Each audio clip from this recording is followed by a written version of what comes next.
Hi everyone, this is Kijimo Vlog, si Filipino Reaction Beast, tingin kita sa Saudi Arabia, and welcome back to my channel. Agad-agad gawa natin reaction video. Ang Barda compilation, tahimik ang David Yulikaw ko di ba? Tahimik, pero nag-story siya kahapon, tapos si Barbie nag-story na din. Ano ba yan? Puro naman fitness ang kanilang story for today's video, na para bang nagpaparamdaman na naman sila. At ang malala pa dito, running ng nakaraang araw si David, tapos ngayon si Barbie nagwa-running din. So dyan na pala ang bagong day talaga. Pero since then talaga, ang kanilang tagpuan talaga is Instagram, tapos about running din no? 'Di ba? Kaya nga sabi ko talaga, kung wala mang Barda, eto sabi ko lang, kung wala mang Barda for today's video. Kasi, okay, given the fact, sabihin natin walang Barda, okay? Kasi, di ba, real Barda pa din talaga tayo. Sige, sabihin na natin kung walang Barda talaga. Pero bakit ang kanilang mga IG story is palaging nagkakatugma?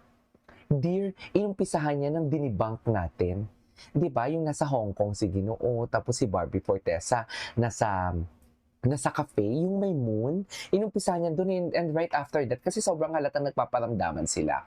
Tapos, right after that, na-debunk natin at kumalat na nga ang mga chismis na ganyan. Aminin nyo yan, yung mga ganyan-ganyan, di ba? In-analyze talaga natin yan.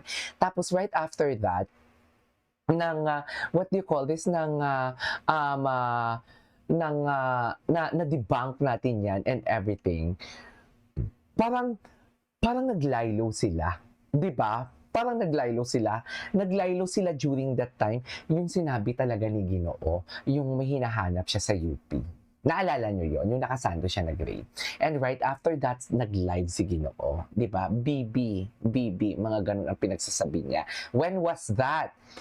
February, if I'm not mistaken, March or April. Tapos sasabihin ni Jim Panot, nag 1 year na daw si Alex Manalang at si David Licauco. Yun yung chika niya. Ang malala pa nito, never naman talagang sinabi ni Ginoo talaga na girlfriend niya, and never naman natin nakita ang sweet-sweetan sila. 'Di ba? Ang atake lang talaga ni what do you call this? Ang atake lang talaga ng mga fake news peddler na yan is gumawa talaga ng issue about David and Barbie. Alam mo yon, sabi ko nga sa inyo, winawatak talaga nila tayo. Tapos ngayon si Miss Darrens na naman ang inaatake mo for today's video.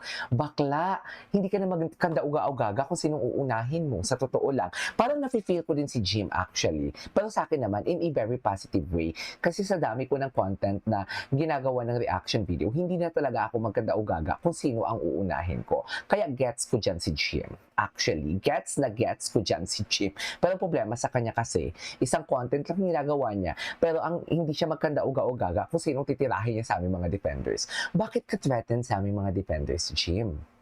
Di ba?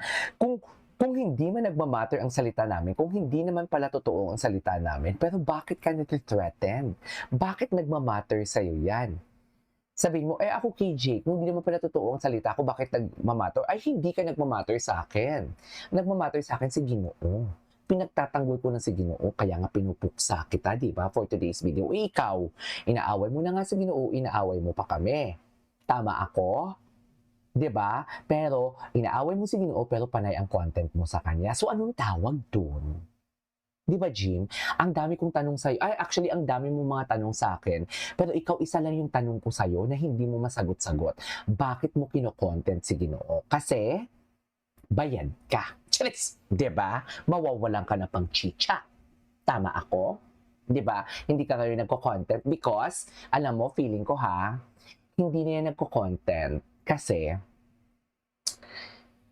kaya ngayon more on shorts siya Pinapakita niya sa shorts niya. Iba kasi ang algorithm ng YouTube na video, na long form video, sa short form video.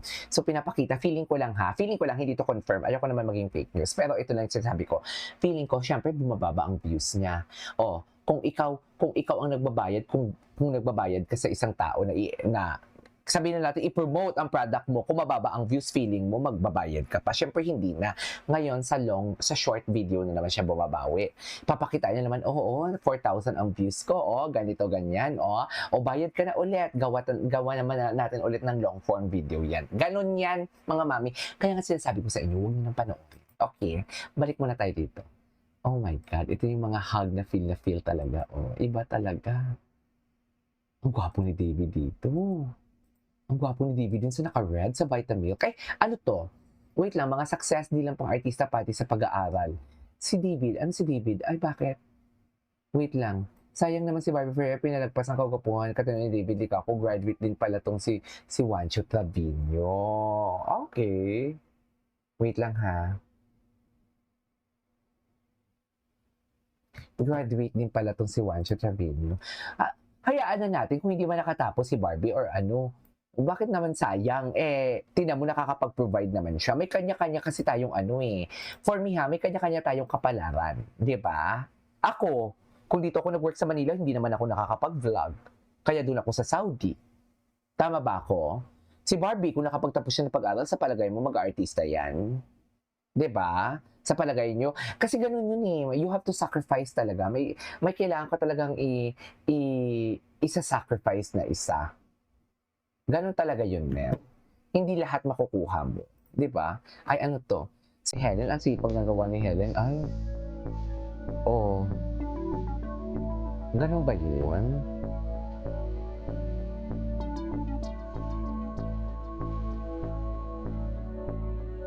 Ay taray. Okay, what's next? Ay, si Jillian spotted in Cebu. Okay, ano naman gagawin ko kay Jillian? Mamaya na 'yan si Jillian at Barda dito. Ay, ano 'to? I wish you all the best. Ingat ka palagi and Ay, enjoy ba't parang iniintok? Ba't parang inaantok siya? Happy birthday sa'yo. Wish you all the best. Ingat ka palagi. and Mel, bakit enjoy parang inaantok? Ba't parang inaantok ang ginoo natin? Sandali lang, gustong-gusto ko siya. Charis! Ingat ka palagi and enjoy your day. Enjoy your day. Cute ni Ginoo. birthday. Anyways, birthday. Happy birthday, Jane. Batiin naman natin si Jane. Happy birthday, Jane. Ay, ano to? Wait. Two of the best actresses, Barbara and Jillian West in today's era with the most beautiful faces in showbiz era. The two consider David Love's team. Fans have different views on who really chemistry in this two love team. Ako, I love Jillian, pero kasi I have to be honest with you. I really love Jillian, pero wala talaga silang chemistry ni Ginoo. Wala talaga. Wala talaga. I love Jillian. Hindi ko naman sa sinisiraan si Jillian. Hindi naman yung pagsisira. Kasi kung sinisiraan ko yan, dapat sasabihin ko yan na hindi magaling umarte si Jillian and everything. Ganyan yung paninira. Okay? So, ulitin ko lang. I really love Jillian, pero wala kasi talagang chemistry. Pero kasi ang GMA, sanay na yan sila sa GMA. Sanay na yung GMA na tumuklas ng ibang genre para ayaw kasi ng GMA na magsawa ang mga viewers nila. Si Jillian, nakailang ano na ba yan? Leading lady. Leading man. 'Di ba? Nakailang leading man na ba yan si Jillian? 'Di ba? Maraming leading man na yan si Jillian Wards for today's video. Kaya ayun, for me wala akong nakikitang what you call this chemistry sa kanila. I have to be honest with you, but I support Never Say Die. Okay? Let us support Never Say Die. Para at least maging visible, kung maganda ang ratings, bibigyan ulit ng project si David Licauco. At least makikita ulit natin siya sa mainstream, should I say. Ay hala, tingnan mo naman yung mga ugat na Ginoo. Diyos ko, grabe.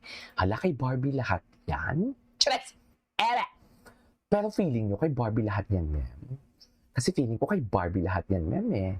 Diba? Oh, pak. Ay, hala, wala na. Charis! Wala na. Ay, oh, machi-machi, di mo kaya. Oh.